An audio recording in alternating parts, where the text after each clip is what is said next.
इदम श्री सद्गुरुवे नमः। जन्म शताब्दी पुस्तक माला 79 डे 5 भज सेव्याम ही है भक्ति। परम पूज्य गुरुदेव के प्रेम की दिव्य नाव और भव सागर से बाहर निकलने के लिए भक्ति का दिव्य सूत्र। परम पूज्य गुरुदेव हमें भक्ति पथ की यात्रा करा रहे हैं। और भक्ति मतलब प्रेम। भक्ति का जो पराकाष्ठा है ना, भक्ति का जो चरम है वो प्रेम है। भक्ति के माता पिता श्रद्धा और विश्वास है। भक्ति के बच्चे ज्ञान और वैराग्य है। और भक्ति का जो अल्टीमेट है ना, जो भक्ति का बिल्कुल चरम है, वो है विशुद्ध प्रेम, अकारण प्रेम। प्रेम जो किसी कारण से होगा तो कारण खत्म होते ही प्रेम खत्म हो जाएगा, और प्रेम अकारण होगा तो खत्म हो ही नहीं सकता। परम पूज्य गुरुदेव हमसे क्यों प्रेम करते हैं? कोई कारण है क्या? हम लोगों ने अपने गुरु को, अपने इष्ट को कोई एक कारण दिया है हमसे प्रेम करने का? क्या हम ऐसा कुछ बहुत दिव्य कर रहे हैं कि वो हमसे प्रेम करें?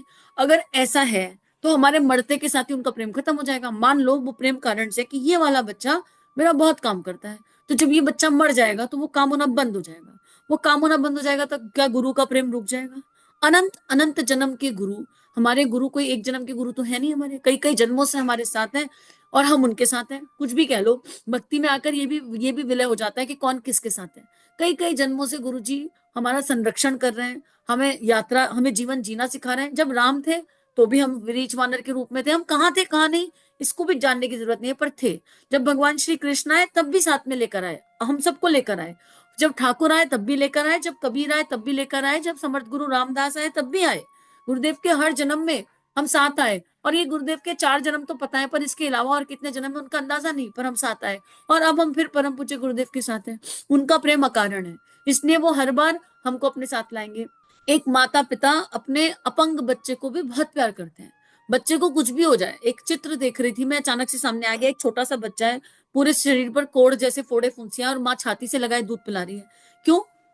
उस माँ को उससे भी प्रेम है, क्योंकि वो प्रेम के पीछे कोई कारण नहीं है। और जब वो प्रेम के पीछे कारण हो जाता है तो ये मातृभाव ममता बन जाता है, और ममता में हिंसा है। तो कल परम पूज्य गुरुदेव हमें यही कह रहे थे कि आपने अपनी आत्मा का प्रकाश बहुत लिमिटेड जगहों पर डाल रखा है।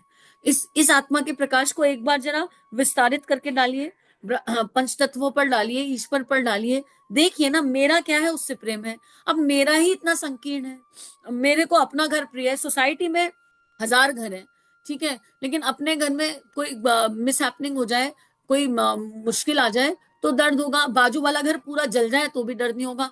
हाँ, वो जरूर आएगा, एक सुपीरियर फीलिंग जरूर आ जाएगी, अरे बेचारे, या फिर दया का भाव आ जाएगा।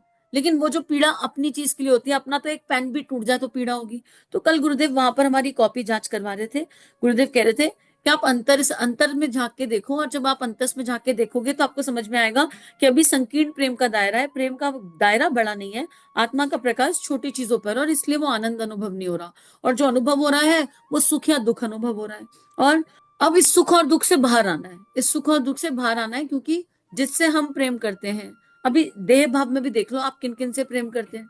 जिससे हम प्रेम करते हैं वो जिससे प्रेम करे, क्या हम उससे प्रेम कर सकते हैं? नहीं कर सकते। बहुत मुश्किल हो जाता है, ईर्ष्या आ जाएगी, कंपैरिजन आ जाएगा, कुछ ना कुछ आ जाएगा। तो गुरुदेव कह रहे हैं डालें प्यार की आत्मीयता की टॉर्च अपने अंदर से। प्रेम तो भीतर है, हम सब में से कोई शुष्क नहीं है, हम सबके भीतर प्रेम है, खाली नहीं है कोई। प्रेम है, बस उसका दायरा छोटा है, पर प्रेम है। इसी दायरे के विस्तार का नाम भक्ति है। मित्रों, अपने और पराये का ये जो फर्क है, यह बहुत बड़ा फर्क है। अपना घनिष्ठ होता है, आपने देखा है ना, जब कभी आप टॉर्च जलाते हैं तो जितनी चीजों के ऊपर टॉर्च का प्रकाश पड़ता है उतनी दायरे की चीजें चमकती हैं। लेकिन जहां टॉर्च का प्रकाश नहीं पड़ता वहां अंधकार छाया रहता है। आप प्यार की टॉर्च, आत्मीयता की टॉर्च जहां कहीं भी डालेंगे, जिस किसी पर भी डालेंगे, वही चीज खुशनुमा मालूम पड़ेगी। हर तरीके से अच्छी अच्छी बात मालूम पड़ेगी, सुंदर बात मालूम पड़ेगी, बढ़िया बात मालूम पड़ेगी। लेकिन जिसको आप पराया मान लेंगे, वह कितना ही सुंदर क्यों ना हो, कैसा ही लुभावना क्यों ना हो, उसको आपको उसमें कोई खास लगाव नहीं होगा। लैला और मजनू का किस्सा सुना होगा आपने। स्याह काले रंग की थी, बिल्कुल काली कलूटी, लेकिन मजनू उसके ऊपर इतना फिदा था कि उसने अपनी सारी जिंदगी को तबाह कर डाला। उसने कहा, मैं लैला के बिना जिंदा नहीं रह सकता। मित्रों, शक्ल सूरत कैसी भी काली कुरूप भोड़ी क्यों ना हो, लेकिन जिस किसी के साथ भी आदमी अपनापन जोड़ लेता है वह बहुत अच्छा मालूम पड़ता है, बड़ा आनंददायक मालूम पड़ता है। जो पराई चीजें हैं होती हैं डरावनी, वही मालूम पड़ती हैं। शेर के बच्चे शेरनी के साथ खेलते रहते हैं, दूध पीते रहते हैं, क्योंकि वे समझते हैं ये हमारी है। शेरनी अपने बच्चों को देखकर प्रसन्न होती है, नाराज भी नहीं होती। लेकिन अगर लोमड़ी के बच्चे आ जाएं, खरगोश के बच्चे आ जाएं, तब शेरनी उनका सफाया कर देती है, क्योंकि वे पराये थे और अपने और पराये में बहुत फर्क है। साथियों, रस को आनंद कहा जाता है। यही बात हमारे शास्त्रों में बताई गई है।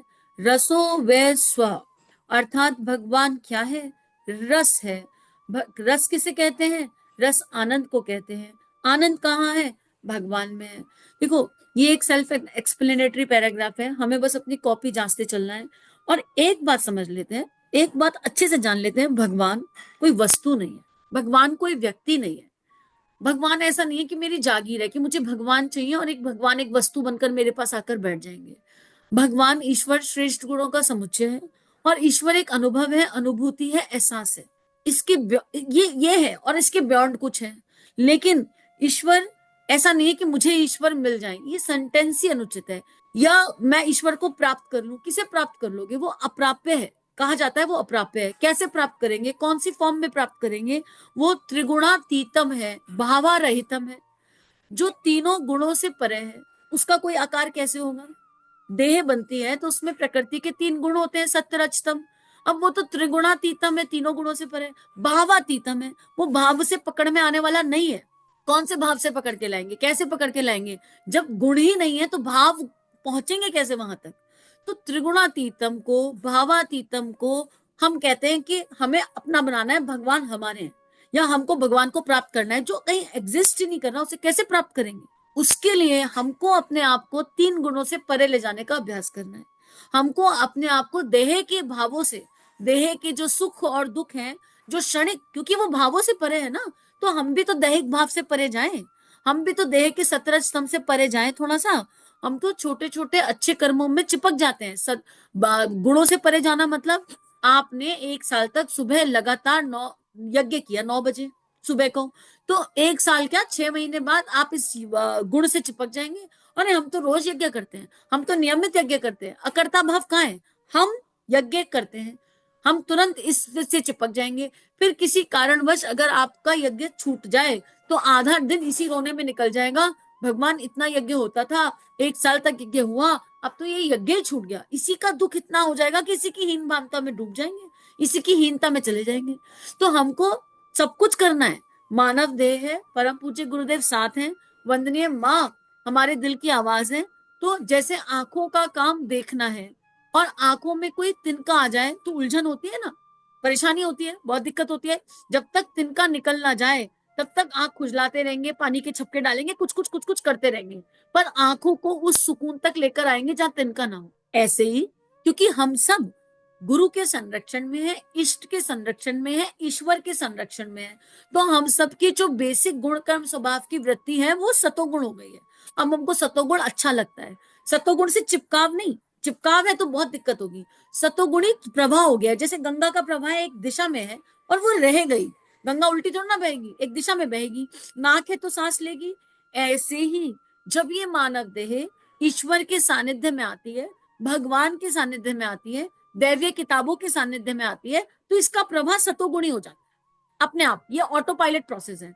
अब इस सतोगुणी प्रवाह में जब कोई तमोगुणी या रजोगुणी व्यवहार आ जाए या आचरण आ जाए, तो वो उसी तरह कष्टकारी होता है जैसे आंख में गिरा हुआ तिनका, आंख में गिरी हुई वो तिनके की उलझन, उसी तरह ये दिक्कत देता है। लेकिन अगर ये अवस्था नहीं है और हम सत्य रज तम में चिपकावे, तो वहां अहंकार होता है। इसको जो डिसाइड कर सकता है ना, वो आप या आपका गुरु कर सकता है। इसलिए स्वाध्याय है, कोई दूसरा हमारी स्थिति, मन स्थिति को जान ही नहीं सकता, बस ईश्वर ही जान सकता है। अगर हम सत्य स्तंभ में चिपक गए हैं तो वो एक अहंकार वाली एनर्जी है कि अरे हमको तो रोज 27 माला करनी है, और हम तो 27 माला करते हैं, हम तो 52 माला करते हैं, हम तो रोज मंदिर जाते हैं, हमने तो 5 साल से ना नमक खाया, मीठा ना मीठा खाया, हमने हमने हमने हमने क्या क्या कर लिया, क्या क्या नहीं किया। हम ये भूल जाते हैं कि हम करता नहीं थे। तो हमें भगवान का काम भी सत्य रज तम से परे जाकर करना है। और भावातीतम को कैसे पकड़ेंगे? प्रेम से। जब तक देह भाव है, जीव भाव है, नाम भाव है, तब तक ना तो सतरज तम से परे जा रहे, ना भावातीतम को पकड़ पाएंगे। अभी क्या है, अपनी देह से जन्मे बच्चे को बुखार हो जाए तो सांसें ऊपर नीचे हो जाती हैं। अभी हमें जिन जिन जिन जगहों पर हमारी आत्मा का प्रकाश पड़ा है, वहां पर कुछ ऊपर नीचे हो जाए तो दिक्कत हो जाएगी, और बाकी के घरों में कुछ भी हो जाए तो कोई परेशानी नहीं। मान लो आप ही के घर में किसी का एक्स्ट्रा मैरिटल अफेयर हो जाए, तो हो तो किसी और का रहा है, वो आपका कोई भी रिश्ता हो सकता है, ठीक, लेकिन उलझन आपके हृदय में है। और दुनिया में इतने सारे एक्स्ट्रा मैरिटल अफेयर चल रहे हैं, बाकी बाकी लोग क्या फील कर रहे हैं उनके लिए तो उलझन नहीं है। जब तक हमारे अंदर की घबराहट, हमारे अंदर एंजाइटी स्ट्रेस है, वो केवल जहां हमारी आत्मा का प्रकाश पड़ा है, जिन्हें हम अपना मानते हैं, केवल उनके लिए है, तब तक इस अवस्था को अनुभव कर पाना कठिन है। बाकी तो गुरुदेव के लिए कुछ भी कठिन नहीं, लेकिन सबसे पहले अपने आप को देह भाव से मुक्त करना होगा। सबसे पहले अपनी आत्मा के प्रकाश को माँ वसुंधरा पर डालना होगा। इस पृथ्वी के संपूर्ण बच्चे, इस पृथ्वी की हर संतान हमारी है। इस पृथ्वी पर सभी हमारे हैं, कोई पराया नहीं है, सब हमारे भाई बहन हैं, सब गुरु भाई बहन हैं। फिर सामने वाला चाहे किसी भी प्रकृति का हो, फिर वो चाहे रावण हो चाहे कंस हो, कोई अंतर नहीं पड़ता। हम रावण से क्या सीख सकते हैं, हम ये सोचेंगे। हम रावण का भी दोष नहीं देख सकते। जब भक्ति की अवस्था में एक संत जागृत होता है भीतर, एक ऋषि जागृत होता है भीतर, जो किसी के दोष देख ही नहीं सकता, उसको दिखते ही नहीं। ज्ञान में दोष दिखते हैं और उन्हें हटाया जाता है। अरे नहीं, मुझे तो सत्वगुण में रहना है, या मुझे किसी का दोष नहीं देखना, दोष दृष्टि रहित होना है। भक्ति में तो मित्रों दोष दिखता ही नहीं, किसी का भी नहीं।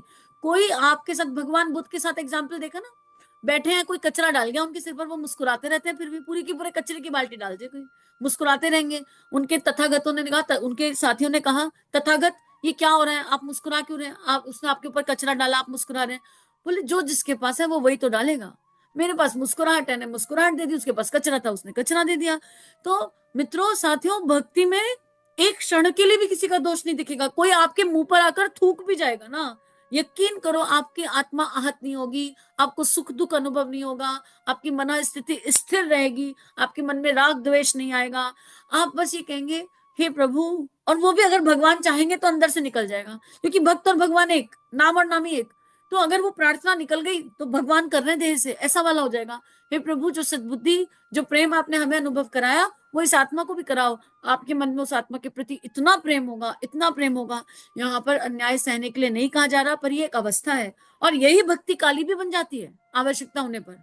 ये भक्ति भीतर प्रेम रखते हुए सिर काटने की शक्ति रखती है आतताइयों का। कोई नजर उठाकर तो देखिए भारत की तरफ, जब ये भक्ति राष्ट्र भक्ति में परिवर्तित होती है तो धर्म युद्ध होता है। महाभारत अकेला ऐसा युद्ध है, धर्म युद्ध। अरे भारत की रक्षा के लिए तो अनेकों युद्ध हुए। महाराणा प्रताप ने युद्ध नहीं किया कि झांसी की रानी ने नहीं किया, लेकिन अकेला महाभारत धर्म युद्ध कहलाया, क्योंकि वहां स्वधर्म से ऊपर युग धर्म को रखा हर किसी ने। पांडवों ने युग धर्म के लिए जीवन जिया। पांडवों के हृदय में कौरवों के प्रति अनन्य प्रेम और स्नेह था। बस वो एक आवरण था, जिस आवरण के आधार पर जो कर्म हुए वो कृष्ण को अर्पण होकर हुए। बर्बरीक ने देखा ना, हर जगह कृष्ण ही कृष्ण है। तो मित्रों, ये बहुत प्यारी अवस्था है, और ये रस, इस आनंद को, भगवान वस्तु नहीं है, भगवान ये रस है, ये आनंद है, और ये आनंद केवल फील किया जा सकता है, ये एक्सपीरियंशियल है। इसको कोई ऐसा ऐसा वे आउट नहीं है कि एक ग्लास में घोला और पिला दिया।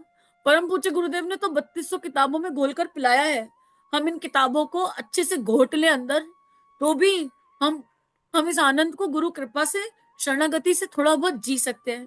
तो ये देख लीजिए कि मन में अगर कोई विकार है, मन में किसी के प्रति रंजिश है, मन में किसी के लिए राग द्वेष है, मन में कंपैरिजंस की एनर्जी है, तो भक्ति का प्रवेश संभव नहीं है।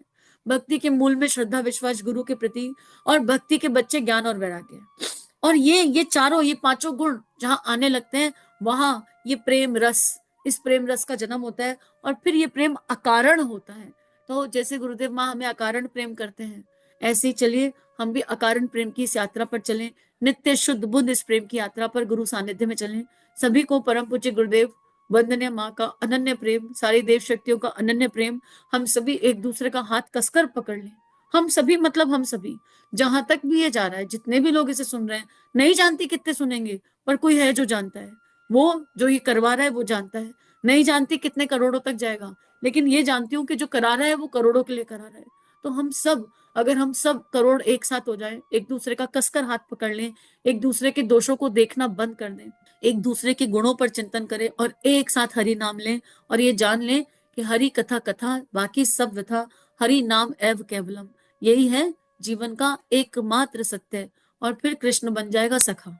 बस जैसे अर्जुन के बने, ऐसी परम पूज्य गुरुदेव हमें उस दिव्य यात्रा पर ले जा रहे हैं। तो आइए अपने मन की सफाई करते हैं, इस मन को भगवान को अर्पित समर्पित करते हैं। सभी अपना ध्यान रखिए, एक दूसरे के लिए प्रार्थना करते रहिए और इस दैवीय यात्रा पर चलते रहिए। इदम श्री सद्गुरुवे नमः। सभी को प्रणाम। श्री प्रिया काउंसलिंग चैनल और देव परिवार चैनल पर जो वीडियोस आपको मिल रहे हैं, अगर ये आपके जीवन को बदल रहे हैं तो ये केवल गुरु कृपा है। आइए इस गुरु कृपा को विश्वव्यापी बनाएं। जो भी लिंक आप सुनते हैं, आपको जो भी लिंक अच्छे लगते हैं, उनको अपने व्हाट्सएप स्टेटस, फेसबुक स्टेटस, सारे सोशल नेटवर्किंग साइट्स पर लगाइए। इस टेक्नोलॉजी के माध्यम से आइए ऋषियों की, संतों की लेखनी को विश्वव्यापी बनाते हैं। जय हिंद, जय भारत। इदम श्री सद्गुरुवे नमः।